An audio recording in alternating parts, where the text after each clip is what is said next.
आज आपण spice of महाराष्ट्रामध्ये लाल भोपळ्यापासून घारगे बनवणार आहोत। तुम्ही बघू शकता मस्त टम्म फुगलेले आणि छान मस्त असे खुसखुशीत झालेले आहेत। हे करून ठेवल्यानंतर 3 ते 4 दिवस टिकतात। इथे सुरुवात करूया। सर्वप्रथम असा लाल भोपळा घेतलेला आहे पिकलेला, तो छान त्याची मागची साल काढून खिसून घ्यायचा आहे। भोपळा खिसून झाल्यानंतर यामध्ये गूळ घालायचा आहे। गुळाचं प्रमाण हे भोपळ्यापेक्षा निम्म असलं पाहिजे। भोपळा पिकल्यामुळे छान गोड असतो, थोडाच गूळ घालायचा यामध्ये। गूळ घालून पाणी न घालता तसंच गॅसवरती परतवून घ्यायचं आहे। गुळाला पाणी सुटतं आणि त्यामध्ये हा भोपळा शिजून होतो। 6 ते 7 मिनिटांनंतर यामध्ये वेलची पूड घालून छान भोपळा शिजून तयार झालेला आहे। पाणी सर्व अब्जॉर्ब करेपर्यंत आपल्याला शिजून घ्यायचं आहे। त्यानंतर बघू शकता मस्त कोरडा झालेला आहे, थोडासा ओलसर ठेवायचा आहे। नंतर मिक्सरच्या भांड्यामध्ये हा छान असा बारीक करून घेतलेला आहे।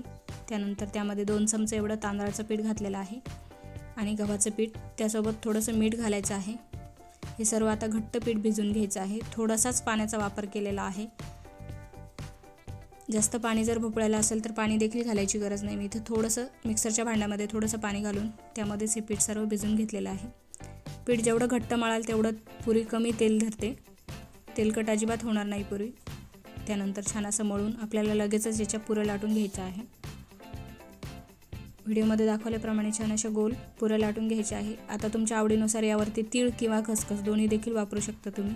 मी इथे तीळ आणि खसखस दोन्हीच्या करून दाखवलेल्या आहेत। व्हिडिओमध्ये दाखवल्याप्रमाणे थोडेसे तीळ वरतून घालायचे आणि 1 मिनिटभर लाटल्यानंतर छान गोल पुरी झालेली आहे। त्याचप्रमाणे दुसऱ्या पुरीवरती खसखस घालायची आहे। नंतर लो टू मिडियम गॅसवरती आपल्याला पुरी मस्त तळून घ्यायची आहे। याप्रमाणे एक वेळ नक्की हा पारंपरिक पदार्थ आणि छान गोड चवीचा नक्की करून बघा, खूप मस्त लागतात। आणि व्हिडिओ जर आवडला तर व्हिडिओला लाईक आणि चॅनलवर जर नवीन असाल तर चॅनलला सबस्क्राईब करायला विसरू नका। सोबतच बेल आयकॉन देखील क्लिक करा, यामुळे तुम्हाला रोज नवीन रेसिपीची नोटिफिकेशन मिळेल। पुन्हा भेटूया अशाच एका नवीन रेसिपीसोबत।